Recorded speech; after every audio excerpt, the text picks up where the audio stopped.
shore, enjoying the transitory light, and then retired to the inn and contemplated the lovely scene of waters, woods, and mountains, obscured in darkness, yet still displaying their black outlines. The wind, which had fallen in the south, now rose with great violence in the west. The moon had reached her summit in the heavens and was beginning to descend.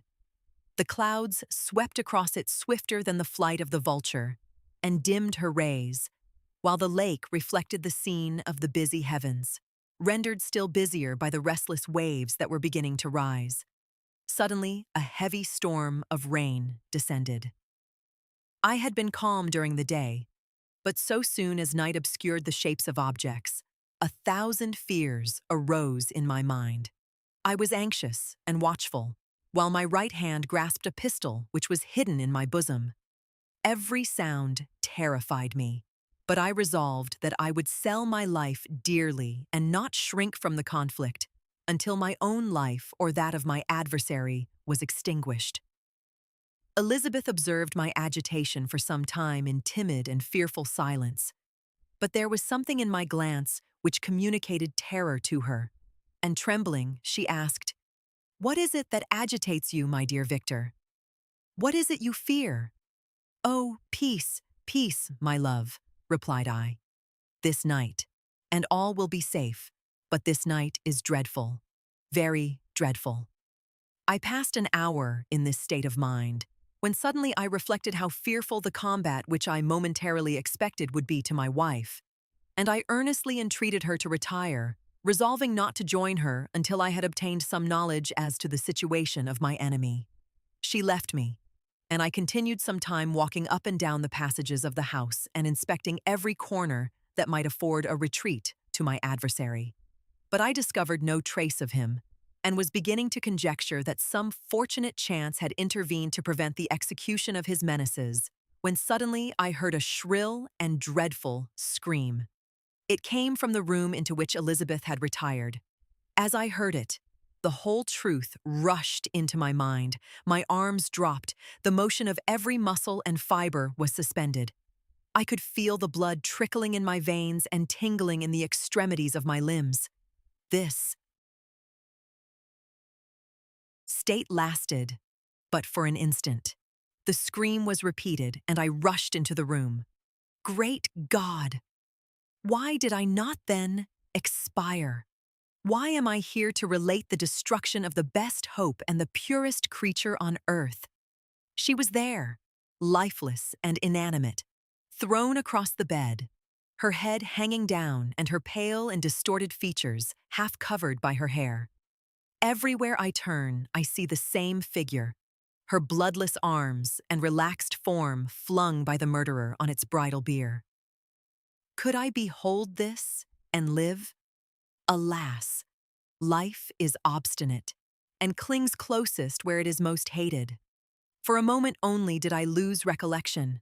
I fell senseless on the ground. When I recovered, I found myself surrounded by the people of the inn. Their countenances expressed a breathless terror, but the horror of others appeared only as a mockery, a shadow of the feelings that oppressed me. I escaped from them to the room where lay the body of Elizabeth, my love, my wife, so lately living, so dear, so worthy. She had been moved from the posture in which I had first beheld her, and now, as she lay, her head upon her arm and a handkerchief thrown across her face and neck, I might have supposed her asleep.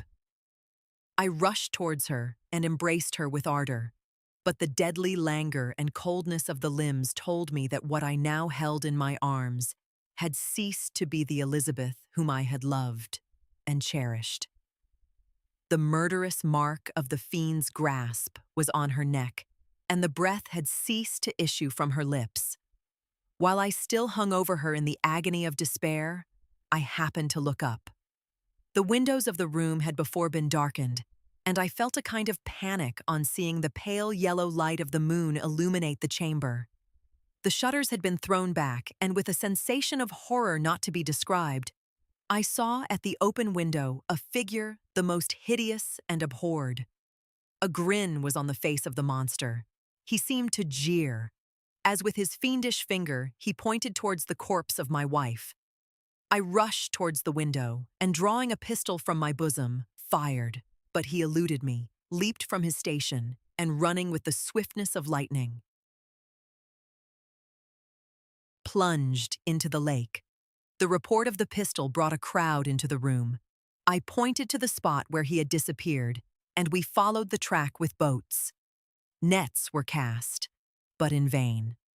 After passing several hours, we returned, hopeless, most of my companions believing it to have been a form conjured up by my fancy. After having landed, they proceeded to search the country, parties going in different directions among the woods and vines.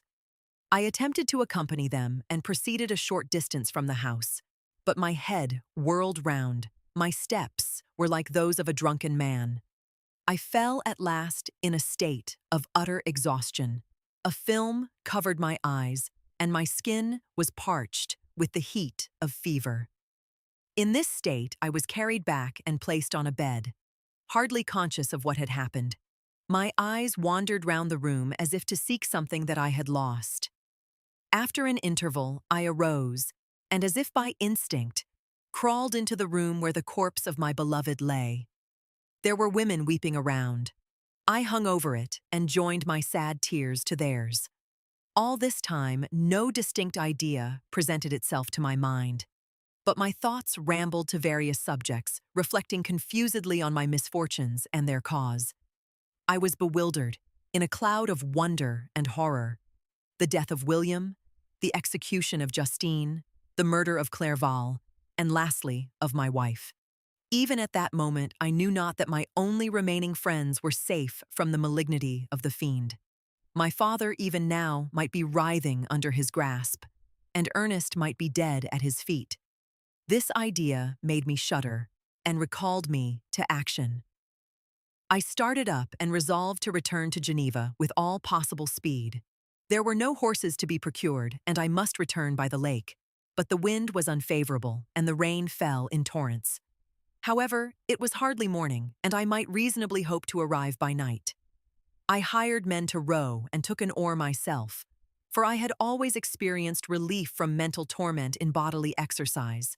But the overflowing misery I now felt, and the excess of agitation that I endured, rendered me incapable of any exertion. I threw down the oar, and leaning my head upon my hands, gave way to every gloomy idea that arose. If I looked up, I saw scenes which were familiar to me in my happier time, and which I had contemplated but the day before in the company of her, who was now but a shadow and a recollection. Tears streamed from my eyes. The rain had ceased for a moment, and I saw the fish play in the waters as they had done a few hours before. They had then been observed by Elizabeth. Nothing is so painful to the human mind as a great and sudden change. The sun might shine or the clouds might lower, but nothing could appear to me as it had done the day before. A fiend had snatched from me every hope of future happiness. No creature had ever been so miserable as I was. So frightful an event is single in the history of man. But why should I dwell upon the incidents that followed this last overwhelming event? Mine has been a tale of horrors. I have reached their acme, and what I must now relate can but be tedious to you. Know that one by one my friends were snatched away. I was left desolate. My own strength is exhausted, and I must tell in a few words what remains of my hideous narration. I arrived at Geneva. My father and Ernest yet lived, but the former sunk under the tidings that I bore. I see him now, excellent and venerable old man. His eyes wandered in vacancy, for they had lost their charm and their delight. His Elizabeth, his more than daughter, whom he doted on with all that affection which a man feels, who in the decline of life, having few affections, clings more earnestly to those that remain. Cursed, cursed be the fiend that brought misery on his gray hairs and doomed him to waste in wretchedness. He could not live under the horrors that were accumulated around him. The springs of existence suddenly gave way. He was unable to rise from his bed, and in a few days, he died in my arms. What then became of me? I know not. I lost sensation, and chains and darkness were the only objects that pressed upon me. Sometimes, indeed, I dreamt that I wandered in flowery meadows and pleasant vales with the friends of my youth, but I awoke and found myself in a dungeon. Melancholy followed, but by degrees I gained a clear conception of my miseries and situation and was then released from my prison. For they had called me mad, and during many months, as I understood, a solitary cell had been my habitation. Liberty, however, had been a useless gift to me, had I not, as I awakened to reason, at the same time awakened to revenge. As the memory of past misfortunes pressed upon me, I began to reflect on their cause, the monster whom I had created, the miserable daemon whom I had sent abroad into the world for my destruction.